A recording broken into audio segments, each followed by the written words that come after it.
Serious बात करनी है, सीरियस जो है वो थोड़ी सोच वाली बात है, इंजीनियर मिर्ज़ा साहब के हवाले से। क्योंकि बल्कि मैं अब ये सोच रहा हूँ कि लिहाज़ मुरव्वत जो है ना, अब वो बिल्कुल ख़त्म कर देना। उसकी वजह कि इस्लाम इतना लूला-लंगड़ा, no disrespect to anyone who has a disability, लेकिन इस्लाम तो क्लेम करता है ना वो परफेक्टली एबल है। ये इतना लूला-लंगड़ा है कि इसको बचाने के लिए लिटरली वो जो कहा जाता है ना, गधे को भी बाप बना लिया। तो ये वो काम हो रहा है इस वक़्त।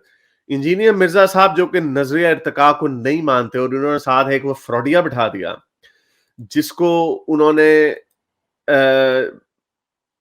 वो खुल के एवोल्यूशन की बात कर रहा है, नज़रिया इर्तिका की, और कह रहा है कि नज़रिया इर्तिका कुरान के अंदर मौजूद है। जो कि एक नया इस बंदे ने एक भी, जितनी भी मैंने इसकी बातें सुनी, कुछ भी नहीं इसमें कोई नई बात की। इवन के जो इसने बातें की हैं, मैं आपको दिखाता हूँ कि ये वाले जो इसने क्लेम्स जो मारे हैं, ये तो मैं पहले आज से कोई 5 साल पहले अपनी बुक में लिख चुका हूँ। इसका जो पूरा जो मुद्दा है जो इसने, मैं आपके साथ शेयर कर, खैर ये उसको भी बात करेंगे, जब डिटेल से बात करेंगे तो मैं आपको वो दिखा दूंगा कि, और एक दो बातें जो ब्लैक होल वाली तो इतनी भोंडी थी कि उसको मैंने बुक में शामिल नहीं किया। ये मेरा सबसे बड़ा चैप्टर है, the scientific inaccuracies in the Quran. एक तो इनएक्यूरेसी है और एक वो क्लेम्स है जो कुरान करता ही नहीं है। तो ये तो उसमें भी बहुत सारा, इसके लिए एक छोटा सा लहदा से ना कुछ 200 सफ़ों की बुक लिखी जा सकती है और हर पॉइंट को एड्रेस किया जा सकता कि किस तरह इन्होंने बोंगियां मारी हैं कि कुरान के अंदर साइंस है। लेकिन इंजीनियर साहब साथ बैठे हुए हैं और कह रहे हैं, अच्छा उनको कहना चाहिए था, अच्छा मुश्तबा साहब, कुरान में नज़रिया इर्तिका है तो फिर तो मुझे अपना रवैया बदलना पड़ेगा कि नज़रिया इर्तिका झूठा अमल है। तो लेकिन वो उसके बैठे रहे, बिकॉज बाय हुक और बाय क्रुक अगर इस्लाम सच्चा साबित होता है, चाहे गधे को भी बाप बनाना पड़े तो बना ले। तो ये वो काम हो रहा है और ये शो करता है कितना डेस्परेशन है। गालिब ने इसके ऊपर बड़ी अच्छी वीडियो बनाई है एक, और उसको मैं रेकमेंड करूंगा आप लोग देखें। मैंने तो, मैं क्योंकि इतना थक गया हूं इस तरह के बोंगियों के जवाब दे दे के कि मैं आई कुडंट बी बॉदर्ड। लेकिन अब मैं सोच रहा हूं कि हफ्ते में अब 2 स्ट्रीम्स किया करूं, एक ट्यूसडे को जिसमें ये मौलवियों को, स्पेशली जितने मौलवी हैं, और आई एम सॉरी टू से, मुझे इंजीनियर मिर्जा साहब को भी मौलवियों की कैटेगरी में अब डालना पड़ेगा। उनका हुलिया तो मौलवियों वाला था ही, लेकिन उनकी कुछ हरकतें ऐसी थी जो लगता नहीं था मौलवियों से मिलती जुलती। तो एनीवे, तो we start doing that as well. और हमारे एक बहुत बड़े अच्छे दोस्त हैं, सपोर्टर हैं, और मुझे उनकी आवाज बड़ी अच्छी लगती है, रेडियो वॉइस है, पाक पंजाबी के नाम से। तो वो हमारे पास आके बैठे हुए हैं। पाक पंजाबी सर जी, सर क्या हाल चाल है? बिल्कुल ठीक सर, क्या कहना चाहिए? मैं सिर्फ वो कुछ कमेंट्स है। चले फिर इंजीनियर साहब से शुरू कर देते हैं, हाँ, क्या इंजीनियर ख्याल है? साहब देखें, वो उन्होंने डेफिनेटली जो है मायूस तो किया है कि एक प्लेटफॉर्म उन्होंने दिया है उस बंदे को जो इतना एविडेंटली सूडो साइंटिस्ट है। तो वही गालिब की स्ट्रीम पे मैं यही कह रहा था कि अब इनको हमें थोड़ा सा इंगेज जो है वो करना होगा। गालिब सब भी कह रहे थे कि ये सब इंगेज करना चाहिए और ज़्यादा रेगुलर बेसिस पे करना चाहिए। तो ये आई एग्री जो आप अभी कह रहे हैं।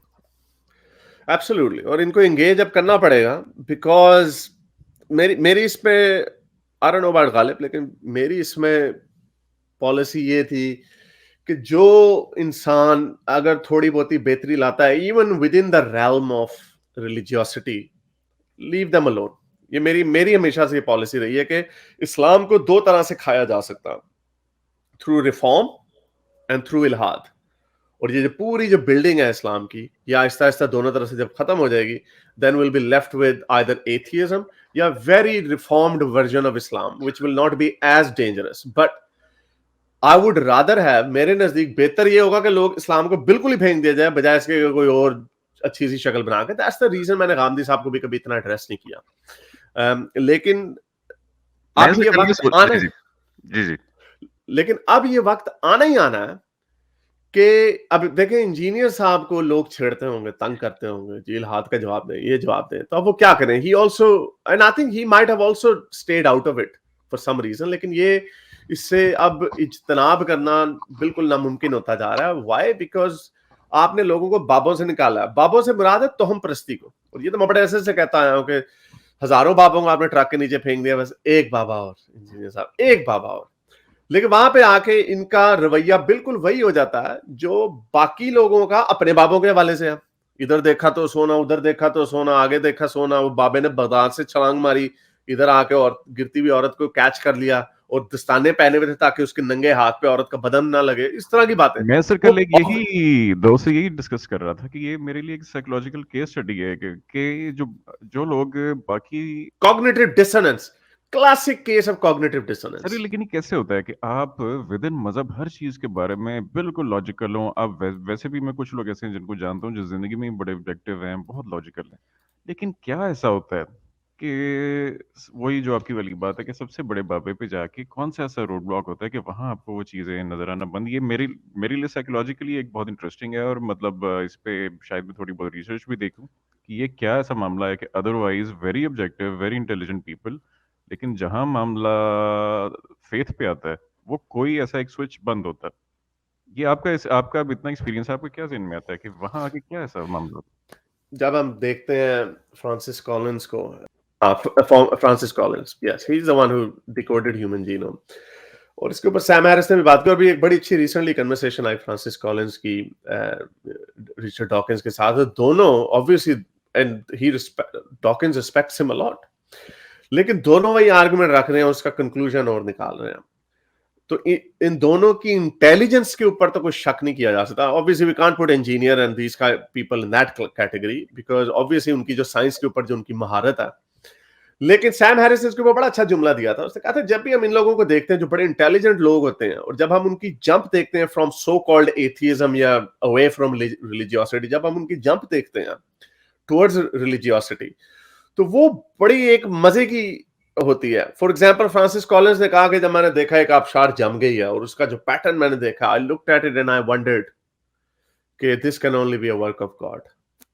न्यूटन की एग्जांपल दी जाती है, न्यूटन बहुत बड़ा साइंसदान, देखो जी ये वो, लेकिन वो भी खुदा पे यकीन करता था। लेकिन उसकी भी जो खुदा की दलील आप जब देखते हैं तो वो बड़ा मशहूर है वाकया के यूरेनस और नेपच्यून उस वक्त डिस्कवर नहीं हुए थे, तो उसकी जो उसने अपनी ग्रेविटी की इक्वेशंस को फिट किया, तो जो उनकी मोशंस थी वो सही तरीके पे प्रिडिक्ट सही नहीं हो रही थी, तो उसने वहां पे गॉड घुसा दिया कि something only god can no.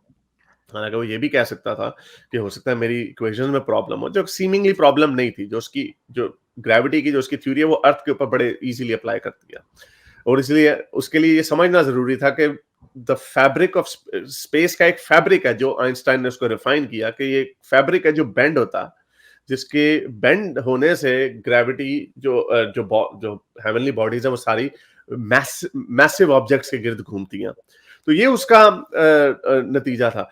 लेकिन उसने गॉड पे जम मार दी। अब आइंस्टाइन भी जो स्पिनोजा के गॉड की जो बात करता है, वो भी अगर आप देखें, ये सारी चीजें आर्ग्यूमेंट्स जो हैं, they are classic case of gods of the gap. तो इंजीनियर साहब के ऊपर थोड़ी सी बात कर लेते हैं कि मुझे जो अफसोस हुआ सबसे ज्यादा, आपने देखा कि दो तरह के, और ये गालिब ने भी पॉइंट आउट किया कि दो तरह के कैंप्स बन रहे हैं। क्योंकि इल्हाद तो फैल रहा है और बड़ी तेजी से फैलेगा, क्योंकि इट मेक्स सेंस। जब आप इल्हाद की तरफ, जब आप ये सवाल रख देते हैं ना, जब आप इस बिलीफ को ट्रक के नीचे फेंक देते हैं कि हम खुदा को बगैर दलील के मानते हैं, तो आप खुद इकरार कर रहे हैं कि हम एक डब्बे के अंदर बंद हैं और बंद रहना चाहते हैं। हम इस डब्बे से बाहर नहीं निकलना चाहते। एग्जैक्टली इस पे तो सर मैं वो ब्रीफली बड़ा ये रेलेवेंट आपने पॉइंट किया वो मेरी बात से कि ये एक कुछ फिलोसफर्स के मुताबिक ये भी है कि हम जब स्टार्ट करते हैं दुनिया की सेंस बनाना तो उसके दो स्टैंड पॉइंट्स होते हैं एक या फेथ होता है या रैशनैलिटी होता है अब इसमें फिलोसफर्स कहते हैं कि बड़ा मुश्किल है कहना कि इनमें से एक से दूसरे पे जंप जो चीज किसी की लगती है मोड ऑफ थिंकिंग की या रैशनैलिटी या फेथ क्योंकि ये दोनों एक दूसरे को प्री सपोज करते हैं जो फेथ वाला है वो पहले फेथ को प्री सपोज करके फिर आगे चलता है जो रैशनैलिटी है वो पहले कहता है रैशनैलिटी ही दुनिया को डिस्क्राइब करेगी फिर उस पर आगे चलता है लेकिन एक से दूसरे पे जंप कैसे लगता है ये एक मिस्ट्री है ये आपने बड़ा रेलेवेंट वो पॉइंट किया कि अगर आप पहले से ही प्री सपोज कर लेते हैं फिर तो हर चीज रैशनलाइज हो सकती है जी कंटिन्यू एग्जैक्टली। और उनका जो प्री सपोजिशन है, और यही इंजीनियर साहब का आर्ग्यूमेंट है कि पहले खुदा पे मान लो फिर हम बात करेंगे। और उसका मतलब ये है कि खुदा को अगर आपने मान लिया है, फिर जहां पे भी फंस जाओ वहां पे गॉड घुसा दो।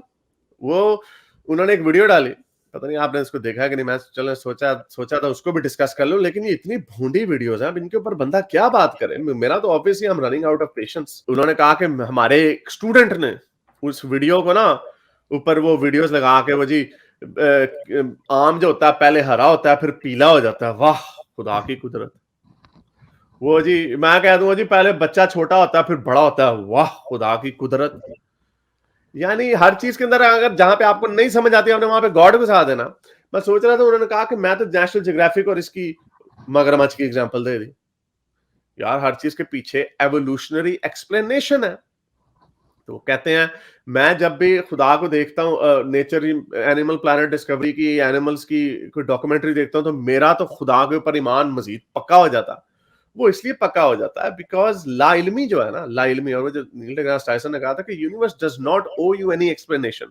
हमारा यूनिवर्स जो है आपको कोई एक्सप्लेनेशन ओ नहीं करती। यानी ऐसे नहीं है कि अगर आपको समझ नहीं आ रही कि क्वेसार्स क्या है या पल्सार्स क्या है, या न्यूट्रॉन स्टार जब एटम कोलैप्स करते हैं तो इलेक्ट्रॉन्स फॉल आउट कर जाते हैं और सिर्फ न्यूट्रॉन्स रह जाते हैं, which is why it's called neutron star. ये रह जाता है और आपको ये समझ नहीं आ रही कि ऐसा क्यों होता है, that's why it's so dense. के फन फैक्ट, जब न्यूट्रॉन स्टार का अगर आप एक शुगर क्यूब का जरा लें और उसको जमीन पर लाएं, it would way more than all the cars on the planet. यानी एक शुगर, इतना सा जो शुगर क्यूब का जो जरा होगा, उसका वजन वो इतना डेंस है, क्योंकि जब आप इलेक्ट्रॉन्स को हटा देते हैं तो जो एम्प्टी स्पेस है वो खत्म हो जाती है, देन एवरीथिंग जॉइंस टुगेदर। यानी उतना मैस आपको नहीं चाहिए होता। यानी अगर आप मेरे में से इलेक्ट्रॉन्स निकाल देंगे तो जो इलेक्ट्रॉन्स और न्यूक्लियस के दरमियान की जो जो एम्प्टी स्पेस है वो खत्म हो जाएगी, then I will become very small. तो एनीवे शुगर क्यूब से भी छोटा। तो जब न्यूट्रॉन स्टार का एक शुगर क्यूब का आप जरा लेंगे तो वो जितनी दुनिया में गाड़ियां हैं उन सारों का अगर हम वजन करें तो उतना होगा, सिर्फ एक इतने से जरे का। Just a little fun fact. और जी, एक और फन बिल्कुल। फैक्ट जो कई लोग, एक और फन नहीं, फैक्ट जो लोग ये कई वो कह जी।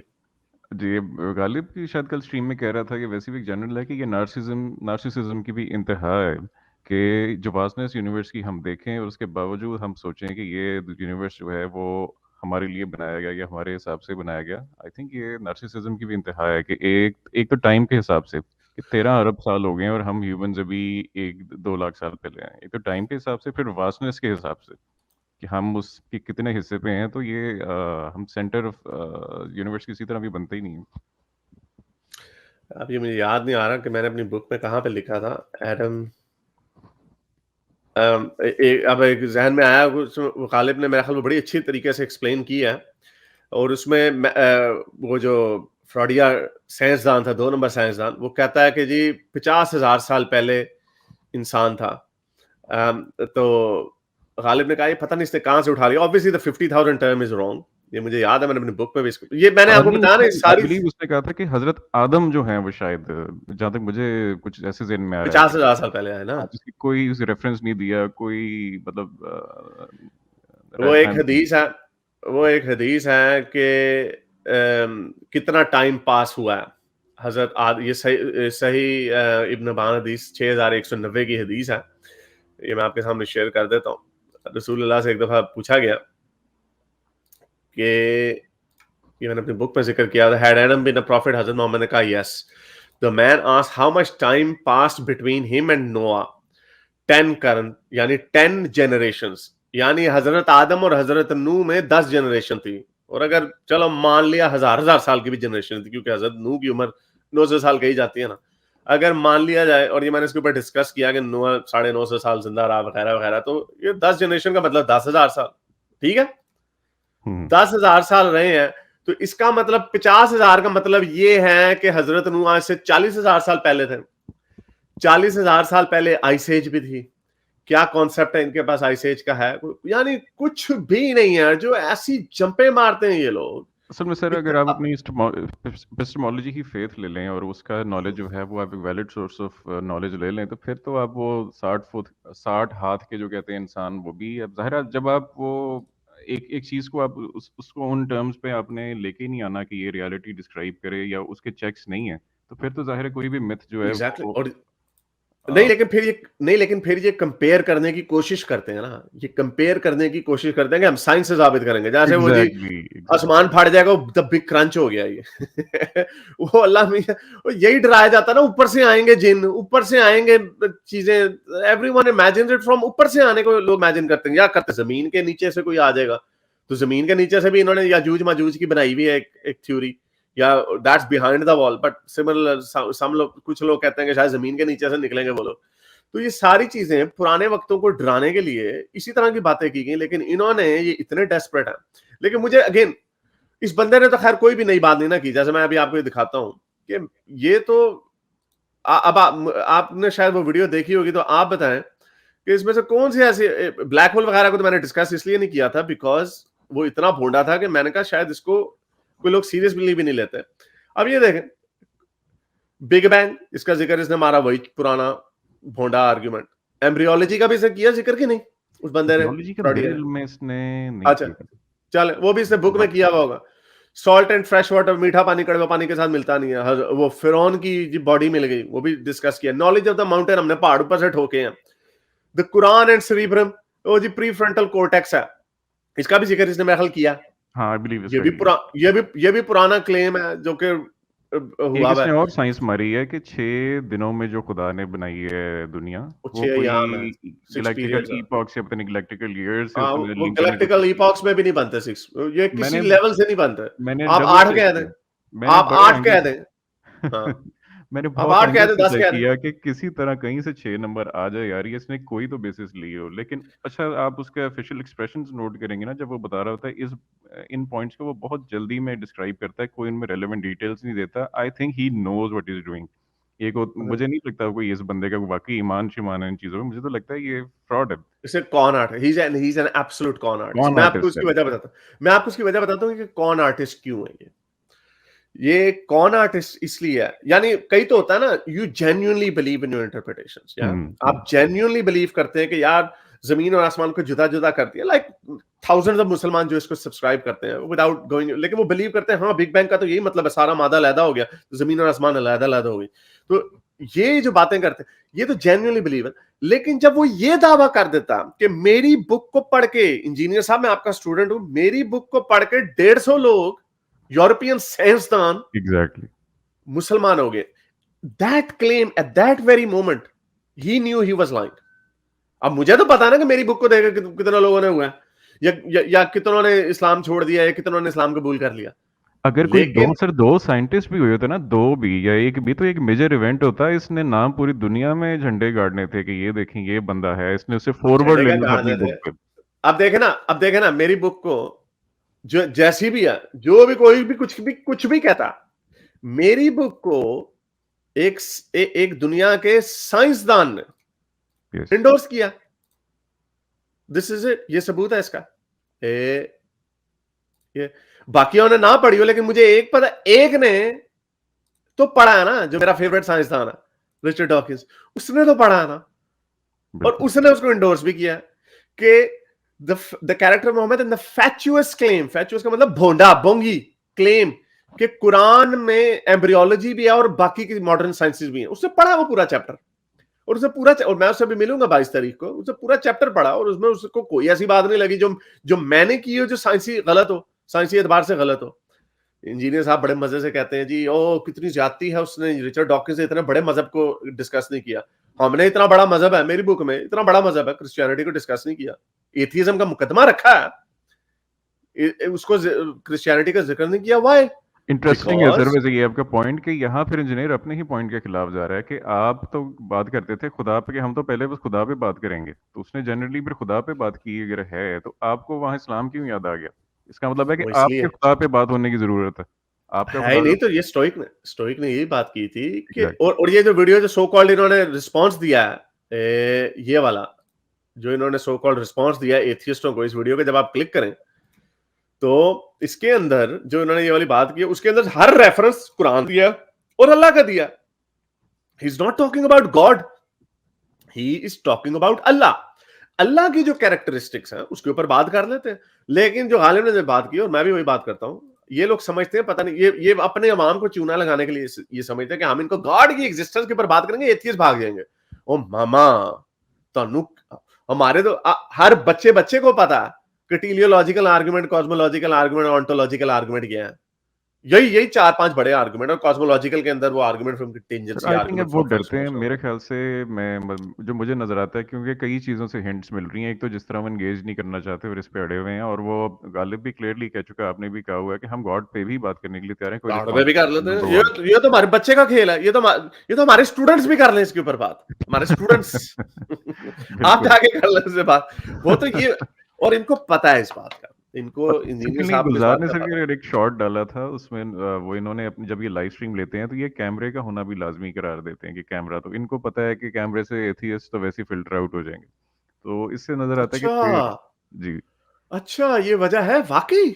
ये गुलजार ने कल शो किया है कि उन्होंने बड़ा क्लियरली, वो पहले कहते हैं कि जो कैमरा ऑन नहीं करेगा उसको लाइव सेशन में नहीं लिए जाएंगे उसके क्वेश्चंस। यार ये फिर हम आई हैव टू, हो सकता है इसके इसकी वजह ये हो सकता है उसकी वजह ये हो कि उन्हें डर लगता हो कि कोई कैमरे में कोई, यानी कोई, हाँ नहीं वैसे ये तो, वो तो कैमरा अगर कोई कर रहा होगा तो कोई गंदी फिल्म भी दिखा सकता है और आपके चैनल को भड़का एग्जैक्टली मैं सकता है। यही पहले मैंने भी तो ये अगर चीज़ कैमरा ऑन नहीं है, नहीं लेकिन वो ऐसा भी हो सकता है उन्हें डर हो कि कैमरा ऑन नहीं है तो एकदम कैमरा ऑन करके कोई गंदी वीडियो लगा देगा, तो you know that could be the thing as well. लेकिन खैर anyway, benefit of the doubt, लेकिन ये बात है, इसमें भी बात बड़ी फिट बैठती है कि किस तरह यू नो क्योंकि इन्हें पता है कि एथियस्ट जो है सारी बात अपनी आइडेंटिटी को नहीं दिखा सकते, और जब सेकेंडली अपनी उसकी आइडेंटिटी जो को, सर वो बात थी कि 11,000 वोल्ट वाली, आई थिंक वो काफी टेलिंग थी कि वो किस तरह देखते हैं इस टॉपिक को। और अब मेरे 11,000 वोल्ट उनके ऊपर भी है। बिल्कुल, वो जो जो इंसान आई थिंक एक जगह ऑब्जेक्टिव होने का केपेबल होता है, उन्हें पता है कि इस बाबे पे या इस लेवल से जब मैं ऊपर गया तो फिर आगे क्या क्या लॉजिक्स हैं, आई थिंक ही नोज, तो वो कभी भी इंगेज नहीं करेंगे और एक्सेप्ट नहीं करेंगे challenge, because he knows, he smart, वो उसे पता है। ये खैर एनीवे, अब इसके ऊपर और क्या बात करें, लेकिन बहरहाल ये जो बिग बैंग का जो क्लेम, सारे क्लेम चोरी हैं जो मैंने आपको बताया 5 साल पहले लिख दिया, और उससे मैंने भी, मेरे से पहले और लोग भी बड़ा इसको एड्रेस कर चुके हैं, जितने भी साइंटिफिक मिरेकल्स हैं, जो Ahmed Deedat, post Ahmed Deedat, followed by Zakir Naik and Harun Yahya, they popularise this. लेकिन उसका जोक बन गया कि अब जो जो मुस्लिम अपोलोजिस्ट है, सीरियस मुस्लिम अपोलोजिस्ट जो है, हमजा सोर्सेज, उसने भी इसको छोड़ दिया। ये आप अली दावा खैर बिल्कुल इनकम है, मोहम्मद हिजाब को भी देख लें, they don't make any claim कि कुरान के अंदर ना बड़ी साइंस छुपी हुई है, ब्लैक होल वगैरह। तो अब ये देखें किस तरह छलांगे मारी के, ये बिग बैंग, क्या काफिरों ने नहीं देखा कि हमने जमीन और आसमान को जुदा जुदा कर दिया सूरह अंबिया थे। In this verse of Quran the state of gravitational singularity is mentioned by telling that heavens and earth, space और अर्थ जो है, स्पेस और मैटर जो है, वर कंटेन। अब बंदा इनसे पूछा अच्छा फिर स्पेस और टाइम का जिक्र क्यों नहीं किया है, और मैटर तो था ही नहीं, अर्थ को मैटर क्यों बना दिया, अर्थ को मैटर। ये आपको हम बता, इसके ऊपर इतनी, ये गुजार भाई ने हमें दिया था, मैं बल्कि आपके सामने ये रख देता हूँ कि अर्थ का, और ये कोई इसके अंदर कोई खास बात नहीं, असल में कुरान क्या बात कर रहा है। पहली बात, काफिरों ने नहीं देखा, इसका मतलब जो चीज वो अभी इब्ने मरियम ने भी एक भेजी थी, इसी तरह का जिक्र एक और जगह पे किया, काफिरों ने नहीं देखा, उसके अंदर भी वो बात की जा रही जो उस जमाने के लोग अंडरस्टैंड करते थे। ठहरे जरा मैं आपको ये अच्छा सर, इसके बाद एक क्रिएशन, आप निकालेंगे सूरह लुकमान की आयत नंबर 19, वो इससे रिलेवेंट थोड़ा सा पॉइंट है। सूरह लुकमान का क्या नंबर है? लुकमान है 31 सूरत है और 19 नंबर आयत। हाँ जी। अच्छा, मैं भी ये कहना चाह रहा हूँ कि आप एक तरफ हमें जो हम ब्लैक होल्स और बिग बैंग जो हमने इतनी कॉम्प्लेक्स कैलकुलेशंस के बाद जिस तरह हम पहुंचे हैं उनसे एक सिंपलिस्टिक सी अपनी आयतें रिलेट कर रहे हैं, दूसरी तरफ उसी बुक में ये आयत जो है इसका लेवल देखें। And lower your voice for the ugliest of all voices is certainly the braying of donkeys. ये तमाम कायनात का बनाने वाला जिसने पूरी इंसानियत के लिए मैसेज देना है, जो हमेशा के लिए चलना है, वो हमें एक हाई लेवल इल्म क्या दे रहा है कि गधे की बात सबसे ज़्यादा अगली होती है। मिसाल ये दी जा रही है।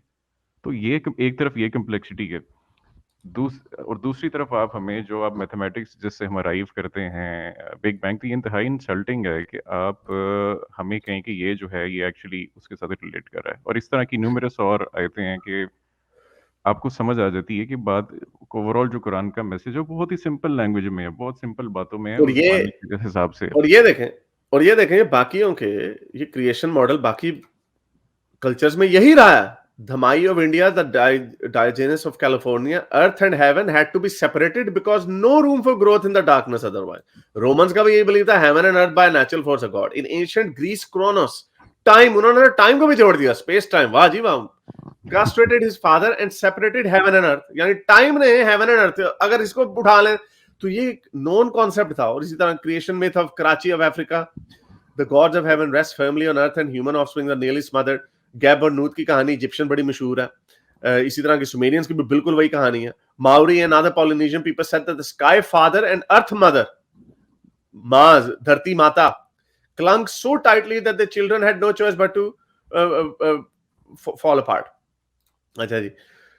Northwestern Africa people banging their heads against the sky so heaven and earth separated. यार अब उनकी भी मेथ पे देख लो, sky and earth के separate होने की, ये तो क्योंकि लोगों के जहन में हमेशा से सवाल आता रहा है, और जब आप बच्चे थे आपके भी जहन में जब आप जोड़ा देखते हैं, जमीन है, दूसरा जोड़ा आसमान है, जोड़ा देखते हैं सूरज है और चांद है, उन्हीं का जोड़ा बनाते हैं। कभी आपने सुना है या कभी आपने अपने दिमाग में किया कि सूरज का जोड़ा जो है किसी दूसरे बीटल जूस के साथ है? हालांकि वो जोड़ा ज्यादा बनता है, because sun is a mid level star like many other star. Betelgeuse is a bigger star than that, लेकिन जो कसरत से जो स्टार्स पाए जाते हैं वो सूरज की तरह के स्टार्स पाए जाते हैं, तो उसका जोड़ा उसके साथ बनता है। सूरज और चांद का जोड़ा कोई बनता है नहीं। कुरान में हर जगह पे सूरज और चांद का जिक्र किया गया, क्योंकि ये कॉमन दिमाग से आप सूरज और चांद को इकट्ठा जोड़ते हैं और तारों को छोटे छोटे टिमटमाते हुए अलहदा से, और वो कुरान में लिखा हुआ लैंप्स है।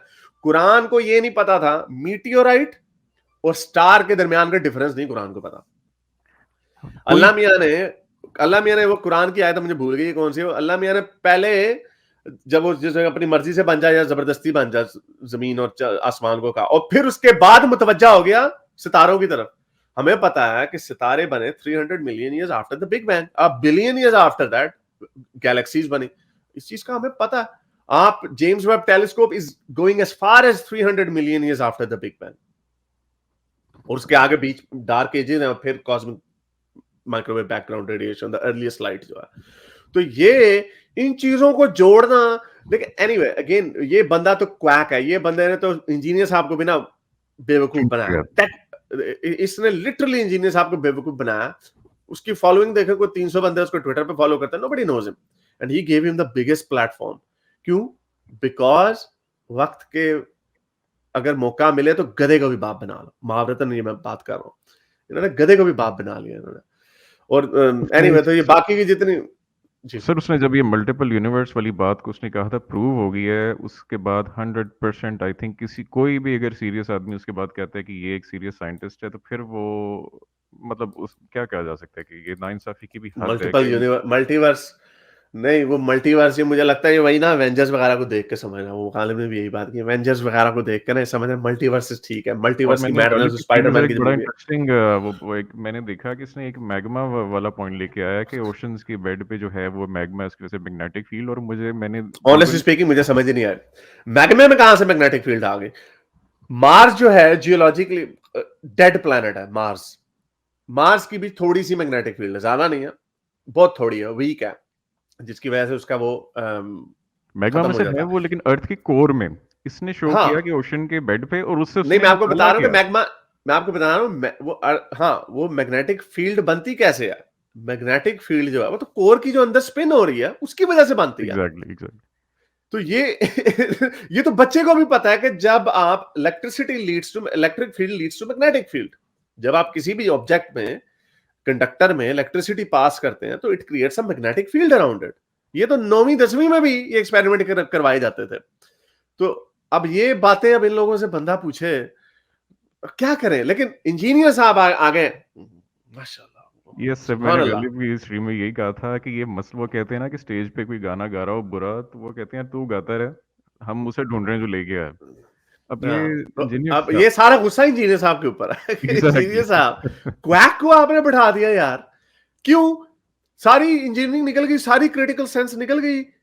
और मजे की बात ये कि इन्होंने इंजीनियर साहब ने एवोल्यूशन को एक्सेप्ट कर दिया है क्लास से। यस इन्होंने एवोल्यूशन को एक्सेप्ट, सारी उम्र एवोल्यूशन को गालियां, ये वैसे ही हुआ वो जैसे वो मौलवी आया था मेरे पास, मुफ्ती उस्मान फारूक, सारी उम्र एवोल्यूशन को बुरा भला कहता रहा। जब मेरे साथ उसने बात की तब फंस गया, तो उसने एंड में कह दिया कि एवोल्यूशन को भी खुदा ही चला रहा है। और जब वो इंटरव्यू खत्म हुआ तो उसके बाद he reverted back to his original message कि मैं तो माना ही नहीं, कैमरे पे पड़ा हुआ है। उसको एवोल्यूशन की बेसिक कॉन्सेप्ट समझाए हैं उसको। पॉलिनेशियन वो जो फिलीपींस का जो ट्राइब है जो अपना ब्रेथ को अप टू 8 मिनट्स रोक सकते हैं, जो नेपालीज जो है जो ऊपर जाते हैं up to Mount Everest without any oxygen, और उनको कोई उससे प्रॉब्लम नहीं होती क्योंकि उनके लंग्स की कैपेसिटी इतनी इवॉल्व हो चुकी है कि they can breathe in a thinner atmosphere, क्योंकि जितना हम सतह समंदर से ऊपर जाते जाते हैं एटमॉस्फेयर जो थिन होता जाता है, तो इसका मतलब उसमें ऑक्सीजन की जो मकदार है वो भी डेंसिटी कम होती जाती है। तो आप जैसे मेरे जैसे लोग जो हम सतह समुद्र के पास रहते हैं, जब हम ऊंचाई पे जाते हैं तो हमें सांस आना बंद हो जाता है, हमें सांस चढ़ जाता है, यानी हमें ऑक्सीजन कम मिलती है। तो जो हायर एल्टीट्यूड पे रहते हैं लोग, क्योंकि वो वहां पे सदियों से रही जा रहे हैं, दैट्स वाई और ये खैर एपिजेनेटिक है, but that leads to evolution. इससे जेनेटिक म्यूटेशंस होती हैं ओवर सक्सेसिव जनरेशन, और इसी को तो ये जब एग्जांपल उसके सामने रखी तब उसने कहा हाँ हाँ उनको अल्लाह कर रहा है। यानी जो जो आर्च बिशप, जो कुछ क्रिश्चियनों का भी क्लेम है कि हाँ अगर एवोल्यूशन हो रही है तो उसको भी गॉड ही कर रहा है वो, और इसमें कोई बड़ी बात नहीं है। जब हम इनको बताते हैं जी पहाड़ किस तरह उगते हैं, बारिशें किस तरह होती हैं, उसके पीछे निजाम है, तो वो कहते हैं वो भी अल्लाह कर रहा है, तो भाई इसमें भी कह दो अल्लाह कर रहा है। व्हाई डोंट दे से इट? क्योंकि उसके अंदर ये फंसे हुए हैं, कुरान में आदम का जिक्र है, लेकिन गामदी साहब वगैरह उससे भाग जाते हैं और हदीसों में जो जिक्र है उसको छोड़ दे। और एक जो सबसे बड़ा लेकिन पॉइंट है, इंजीनियर साहब ने बड़ा कैटेगोरिकली कहा था कि ये कुफरी अकीदा है एवोल्यूशन, ये मैंने खुद उनकी देखी हुई जिसमें उन्होंने तो बहुत क्लियरली ये वर्ड्स कहे हैं। तो अब वो उन्होंने उसको बिल्कुल चैलेंज नहीं किया। इससे उनकी अपनी एक तो लेवल भी पता चलता है कि उनका कितना कोई इस पे ग्रिप है, और सेकंडली इंटेलेक्चुअल डिसऑनेस्टी भी सामने आ रही है। हाँ ये नहीं नहीं इंटेलेक्चुअल, यही इंटेलेक्चुअल डिसऑनेस्टी। अभी किसी ने यहाँ पे कहा कि मुफ्ती हारिस मुफ्ती वाइजी की बड़ी इज्जत करता है। मैं इज्जत तब तक उस बंदे को की करता हूं जब तक मुझे उसके अपने अकीदे में इंटेलेक्चुअल डिसऑनेस्टी नजर ना आए।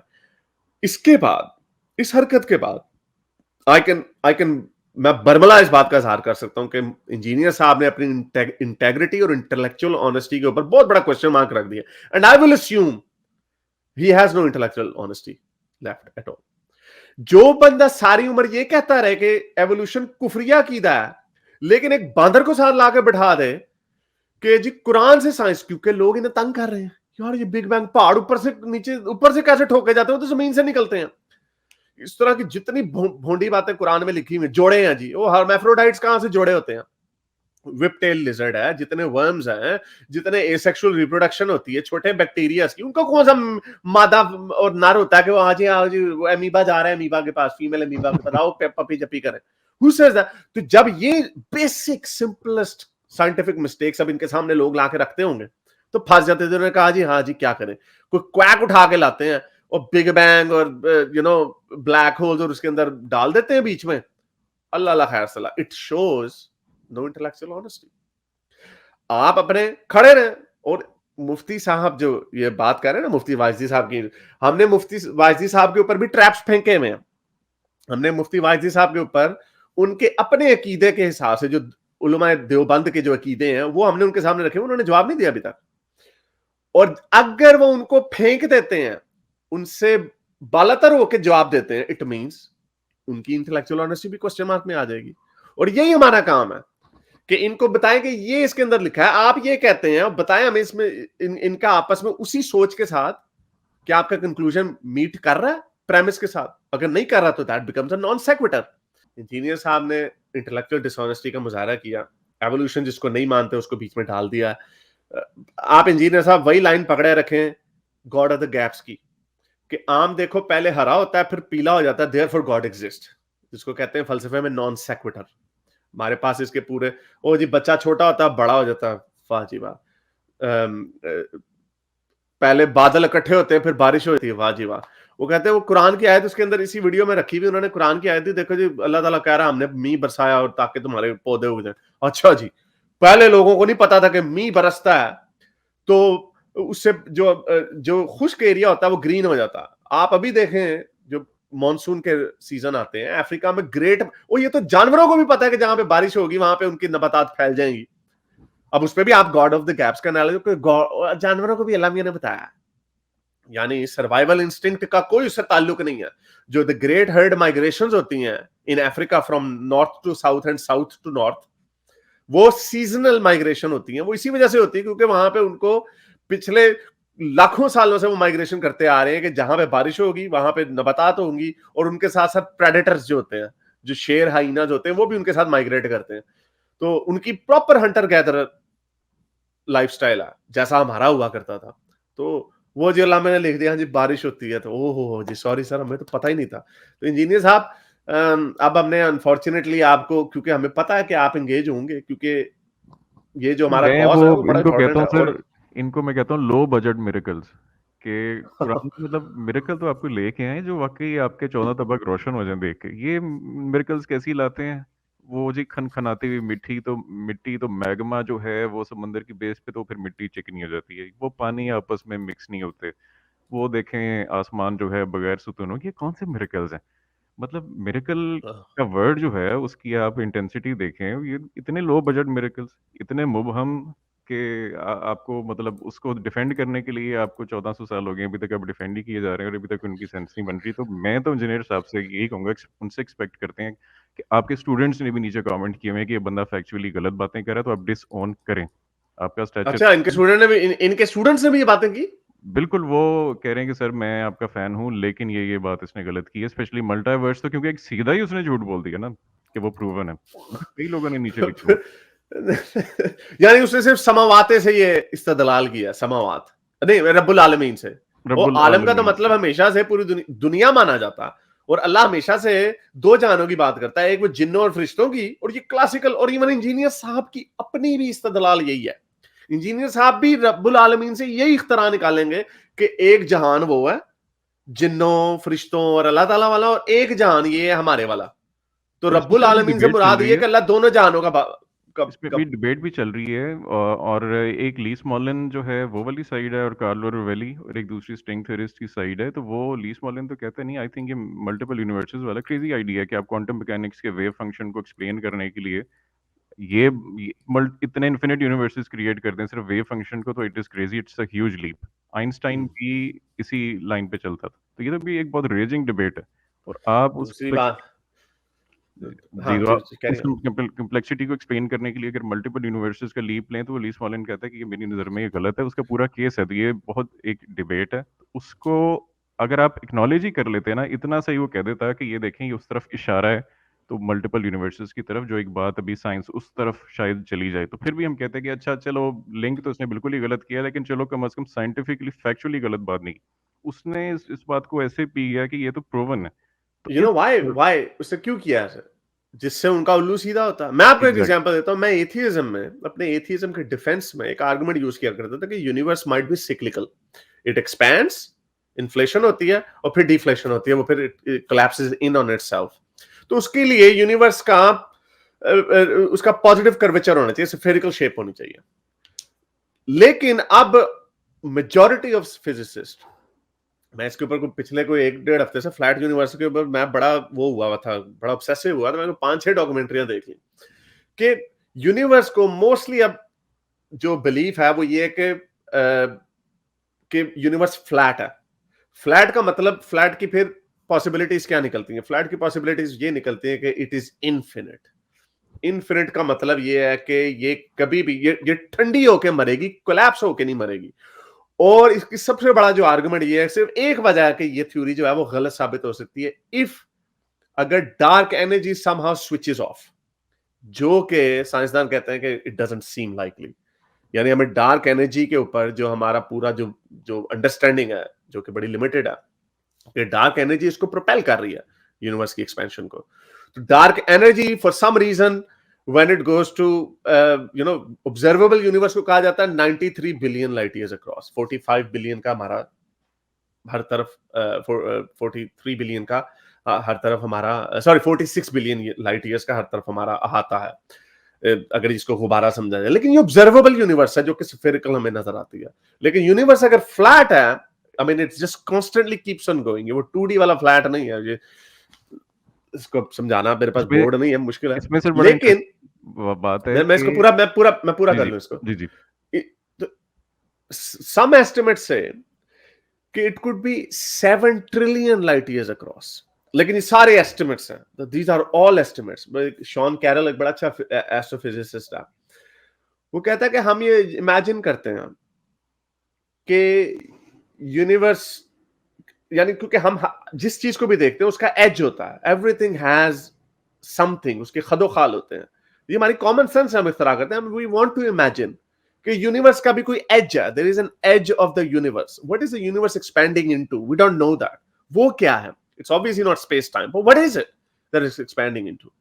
ये सारे जो प्रॉब्लम्स हैं, मैं देख रहा हूँ कि शॉन कैरल, मिशेल थैलर और ये वो एक का नाम हकीम ओलिसी है, एस्ट्रोफिजिसिस्ट, दे ऑल इतने बड़े-बड़े एस्ट्रोफिजिसिस्ट, उनके दिमाग उनके बेचारे पागल हो गए हैं ये सोच-सोच के। और इधर आते हैं लोग बड़े मजे से कहते हैं ब्रिक बिग क्रंच होगा। एनीवे, वो जो मॉडल शो करता है कि यूनिवर्स फ्लैट है, जो कि it keeps expanding, it will keep on expanding forever, it will never collapse in on itself. तो big crunch is almost ruled out. और ये बंदा कह रहा है मल्टीवर्स के साथ साथ ये कह रहा है कि वो भी the big crunch is possible. और बिग क्रंच क्यों होना जी? अल्लाह मेरा आसमान जो है ना वो पाड़ देना, और बंदा रख के कह तेरी चटी पाड़ जानी है। पता इनको कुछ भी नहीं। आई मीन क्या ये इनको पता है इंजीनियर साहब को? वैसे बड़े इंजीनियर साहब हैं, क्या पता इन बातों का? I mean it's just fascinating कि अपना उल्लू सीधा करने के लिए, अपने कुरान को सच्चा साबित करने के लिए, वो जी पुराने लोगों को किस तरह धमकी, हजरत मोहम्मद ने कहा था चाहे मेरे एक हाथ में सूरज रख दें, एक हाथ में चांद रख दें, और भाई इसी चीजों से डराया जाता था ना। एक हदीस है बड़ी मशहूर, रसूल अल्लाह ने चांद ग्रहण सूरज ग्रहण देखा, रसूल अल्लाह ने सूरज ग्रहण देखा तो फौरन आके डर गए। वो डर गए जी, आके भागे भागे आए और उन्होंने जी क्या कहा जी कि मैंने नमाज पढ़नी शुरू कर दी। उन्होंने कहा जी मैंने देखा है कि मुझे ना, मैंने हेल फायर भी देखी है लेकिन इससे बुरी साइट मैंने आज तक कोई नहीं देखी। ये है सही बुखारी की 431वीं हदीस है। The sun eclipsed and Allah messenger offered the eclipse prayer and said, I have been shown the hellfire and I never saw a worse and horrible sight than the sight I have seen today. Fair enough, इसका लोग ये कहेंगे कि चांद ग्रहण के जब इन्होंने नमाज, सूरज ग्रहण के बाद नमाज पढ़ी तो उसके अंदर इनको जहन्नुम का मंजर दिखाया गया। तो इससे खैर जहन्नुम का अब ये भी पता चलता है कि उनके दिमाग की इख्तराएं हैं, ये इनके दिमाग में चीजें नजर आ रही हैं। और जी बंदा, ये तो भाई बाइपोलर, ये तो स्किज़ोफ्रेनिक हालात है इनके, और इनके पीछे इन्होंने ट्रक की बात। These people have no understanding कि फ्लैट यूनिवर्स क्या है, दे हैव नो अंडरस्टैंडिंग कि बिग क्रंच क्या है। सोलर एक्लिप्स होता था, पागल हो जाते थे ये लोग। तो इनसे इन्होंने बना दिया। और सबसे आर्गुमेंट इसको खत्म करते हैं यहाँ पे, सबसे बड़ी बात ये है, अच्छा जी, the black holes, the big crunch, expanding universe and the dark energy and the dark matter, you know, सारी बातें आजकल के साइंसदानों से सुन के इन्होंने कुरान के अंदर घुसा दी है। कोई एक हदीस, कोई एक एक्सीजेसिस तफसीर दिखा दें को कि रसूल अल्लाह को पता हो इन बातों का। क्या रसूल अल्लाह ने ये बातें बताई हैं कहीं पे? कुरान की best understanding, who has the best understanding? रसूल अल्लाह की हदीस है कि दुनियावी मामलों में मेरे से ना पूछो, हालांकि ये भी दुनियावी मामले ही है, लेकिन बाकी के मामले, दीन के मामले में मुझसे पूछोगे, कुरान के अंदर एक चीज आ गई है, वो दीनी हो गई है। या तो वो साइंसी है या वो दीनी। अगर वो साइंसी है तो फिर ये कहना छोड़ दें कि ये Quran is a book of science not science, या फिर ये मान लें कि हाँ भाई ये, और Quran itself makes a scientific claim. तो जी इसमें जी रसूल अल्लाह को नहीं पता था कि ये आसमान फटने का जिक्र क्या हो रहा है, द बिग क्रंच की बात हो रही है, universe will collapse in on itself. तो या मल्टीवर्स क्या जी, दो आलमीन का मतलब क्या है? तो ये सारी बातें जो है इन्होंने ब्रो, जो सुनानी आपने मारी हुई बात है। की ना कि उन्होंने कहा कि मेरे से दुनिया वाली बातें ना पूछो, आई थिंक वो एक तो इस चीज़ के इंजीनियर साहब ये कॉन्शियस हो चुके हैं। उन्होंने वो हदीस भी मेंशन की, जैसे गिल्टी कॉन्शियस होता है ना। तो मेरे ख्याल से एक बहुत बड़ा क्वेश्चन मार्क है हुजूर पाक की क्रेडिबिलिटी पे कि अगर वो कहते हैं कि ये आप स्टेप्स लें अपनी क्रॉप्स को बेहतर करने के लिए, और वो फिर उल्टा बुरी हो जाती हैं, तो मेरे ख्याल से वो हमें तो ये बताया जाता है कि जो भी वो बात कहते हैं वो कोई भी अल्लाह की मर्जी के बगैर नहीं होती। दुनियावी या दीनी की तो कभी डिस्टिंक्शन हमारे सामने नहीं रखी गई। तो अगर वो ये हुक्म दे रहे थे कि ग्राफ्टिंग ये ना करो और उसके बाद क्रॉप्स गलत होती हैं, तो फिर तो उनका मेरे ख्याल से ये भी है कि उनकी रसालत पर क्वेश्चन मार्क है। तो कोई उनकी एनीवे, चले चले इसको यार, ये बड़ा लंबा क्लिप हो गया। फिर इंजीनियर साहब को इतनी लिफ्ट करा दी हमने, लेकिन खैर इंजीनियर साहब के पीछे मैं पड़ गया हूँ। बोलो भाई बोलो को पेलता था, और इंजीनियर साहब ने ये जो इंटेलेक्चुअल डिसऑनेस्टी की है, इन्होंने साइंस को पहले कहते रहते साइंस साइंस कुरान साइंस की किताब नहीं है, फिर अब इन्होंने साइंस को बीच में डाला है, और फिर अब साइंस को डाला तो फिर हम तो साइंस के नजरिए से इनको परखेंगे। और ये इंटेलेक्चुअल ऑनेस्टी की बात है, एक क्वैक को बिठाया साथ, यानी एनीवे इसके ऊपर काफी बात हो गई है। मेरे इस नेक काम को जारी रखने के लिए मुझे पेपैल या पेट्रियन पे जरूर सपोर्ट कीजिए, ताकि मैं अपना पैगाम ज्यादा से ज्यादा लोगों तक पहुंचा सकूं।